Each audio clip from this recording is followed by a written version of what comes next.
Welcome to the Business Blast Podcast. I'm your host, Tyler Wagner. This episode is brought to you by Authors Unite. Authors Unite provides you with the support you need to finish your book. Best part is, after you finish your book, they take care of the entire publishing and marketing process 100% for you. So, if you want to become a successful author, make sure to check out authorsunite.com. Now, let's jump into the episode.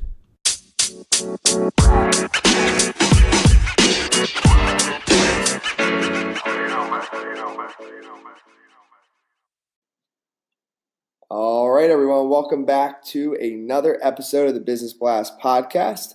I'm your host, Tyler Wagner.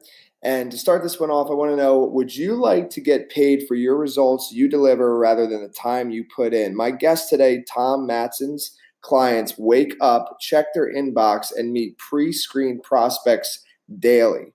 He has started 82 businesses of his own. More importantly, his personal clients have generated more than $100 million in sales in dozens of industries. Tom is all about doing good and making money at the same time. So welcome to the show, man. Hey, I'm super excited. And what I forgot to tell you, the most exciting part, Tyler, is my son's name is Tyler as well. So you must be a cool dude. Oh, you didn't tell me that before. That's sick. All right. So that does make this interview that much better. So Tom, the first question that we ask on this show is, what is the best story from your life that has an underlying valuable message? I think that a good example of that is how I turned $21 million in an IPO into $10 million in debt in 6 easy months. Wow. Yeah, I want to hear that.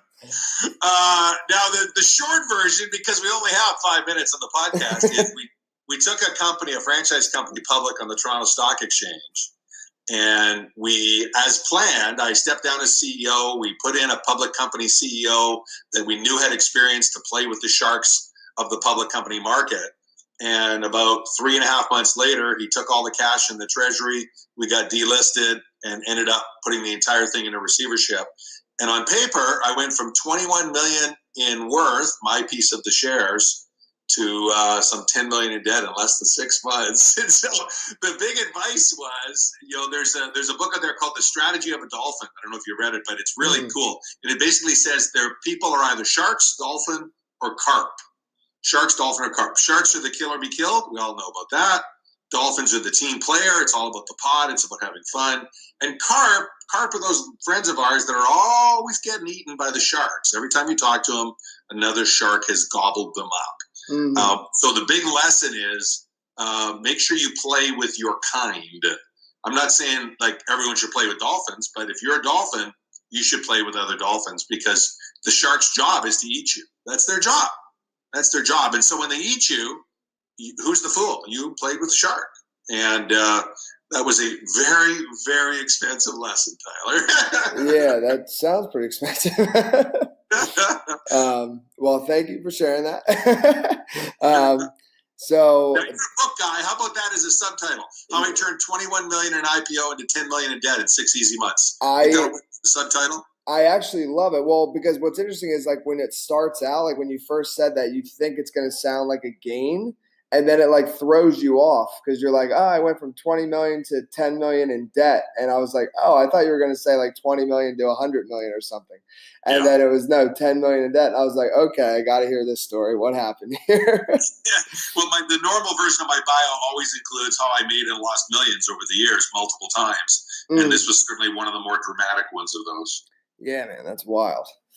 So it perfectly leads into our next one. So what is the most valuable piece of information we should know that's within your expertise or industry? Yeah, I thought about this thanks to your pre-show notes. And I would actually say that the single most valuable information, because I'm in the business of helping authority entrepreneurs share their wisdom with the world. And in that context, starting your first sale with a high-ticket, high-margin program, as opposed to what is conventionally taught as a funnel, tripwire, free item, or whatever, nice and low, and then up to $297, then $497, then $997, and $2,000, and work your way up. The vast majority of the big players out there, I've had a chance to share the stage with many of them, get to know them behind the scenes. they make their money off of high ticket, high margin programs. They don't make it off their $2,000 launches. They make it off their high ticket, high margin programs. They teach start small, work your way up, but that's not how they made their money. And so what I've now learned, and this took me years and millions of dollars of testing, is it's so much easier to start with high ticket, high margin as your first purchase. You've got the cash flow, you can do it right, you can hire a team, you can have other people collaborating on it, and you can make money as you grow, or what the tech guys call bootstrapping, right? Bootstrapping is where you self-fund your growth. Startups are supposed to be a temporary phase, not supposed to be a permanent condition. Yeah. That was also a big lesson I learned. It's another story. But so for me, it's start with, if you're selling your wisdom and knowledge, find a way to package it up so that you start with it in a high ticket, high margin way. Mm-hmm. I could not agree more. And then it could tie in, but what's your best piece of overall business advice? So not necessarily industry specific. Yeah, it totally ties in because it applies all over the place, but it also applies to the programs. The only way someone new or relatively new can do that is they need to focus on outcomes. They need to focus on outcomes. And I was thinking about this in advance of your questions. When you focus on outcomes, you can guarantee results. When you focus on outcomes, you're talking deliverables that matter. So if you're building websites for someone, that's not an outcome. Website is not an outcome. Website is a tool to generate something that leads to an outcome. Maybe it's a lead generation tool, maybe it's a lead conversion tool, right? There's different purposes for websites, but that websites are not an outcome. The outcome is a new client, or the outcome is new sales, or the outcome is 1,000 people on your list. And that's even not an outcome. Don't be fooled by that. That's actually the path to another outcome. So if you focus on outcomes, and that's either make, in the business world, make money, save money, stay out of jail, or better life. Those are the four big ones. Mm-hmm. Then you can create something that people actually want because you're talking their language. You're not talking a process or a tactic, right? Like you're in the book space, right? People don't want a book. They want what a book will get them, right? The authority, the positioning, the main stage, and maybe even selling a high-ticket, high-margin program. Right? That's what the book can deliver for them. They don't want the book. They think they want the book, but they don't want the book. They want what the book gets them. Yeah, no, I agree. I always tell all my clients that too, that like when you're putting together like your packages, if you will, it always should be results based. That's what I always say, because, and ultimately that makes it easier too to scale, because like what you see, so see all these packages out there on the market that are just like all like buffed up. And what I mean by that is they have all these things that don't, like, it could be a list of like 30 things because they want the perceived, they want the perceived value of it to look good, but it's all things that don't actually produce results. So like what you should really do is try to, and that's fine if you started out that way, like it happens to a lot of people, but you should like go back in and look at your package and actually X out everything that is not result based, because what you'll realize is that the people that are your potential clients or your real clients, they don't even care about how much you're doing. They just care about what the result is. And that's a solution, right? Yeah, solution. They're paying you to bring order from chaos. Yeah, and I think that's the biggest confusion is a lot of people, what they try to portray is they want the person that's paying them to think that they're doing all this work. And at the end of the day, I don't care how much work the person is doing, honestly. Like I just want to know that if I give them this money, that this is the result that I'm going to get. And if it only takes them 1 minute because they've mastered it in such an amazing way that they can do it in 1 minute, then that's fine. Like I don't Absolutely. Care. In fact, the longer you're in business, the more you appreciate that. Yeah. I'm like, okay, this person's definitely legit. Like that's crazy. So yeah, no, I think that I'm glad that we, kind of dissected that more. So next one I got for you is, if you could give your younger self one piece of advice, what would that be? Oh, this is really cool. I haven't asked that question about the younger self part in a long time, and I loved it. And it had me thinking about, because my answers changed over the years. And now my advice would be nobody reaches their goals. So don't set a goal you want to reach. Instead, follow a friend of mine who's one of the top business coaches in the world, in my opinion, Anurag Gupta from the Difference Engine. He takes companies that do 10 million a year, Tyler, and gets them to $1 billion a year. 100% success rate. Crazy, amazing guy. And he starts off by saying, if your goal is to make 100,000, let's say, the first thing you need to do is double that. So now you're playing for 200,000. You with me so far? Mm-hmm. Then you build triple redundancy to achieve the 200,000. So you come up with 3 separate strategies, each capable of achieving the 200,000. Now you've effectively 6x'd your goal, right? 100 to 200. 3 of those is 600,000 you're shooting for when your original goal was 100. Now, as you put in and execute on the 600, you blow past your 100. So it's called, I call it anuragging your goals as a tribute to Anurag Gupta. And it's a concept that the first time I heard it, I didn't get it. The second time I heard it, I didn't get it. The third time I heard it, I went, holy cow, this is profound. It's why we don't reach our goals. Yeah, because we set goals we're trying to get to. I get it. No, that makes sense to me. That's amazing. Well, it's like a different mindset about it. And really, a lot of times that's all it comes down to. Because once you set it up in that way, like even if you don't hit the 600, like you're gonna definitely hit over 100. Like, the key is you got to do it for real. Like you got to play it for real. Each of them have to be $200,000. Work it out. Get your best planning in place, and then you're absolutely right. Yeah. 1/6 is like 18% of your goal or so. Yeah. Right. We can do 18% of our goal. We can do that.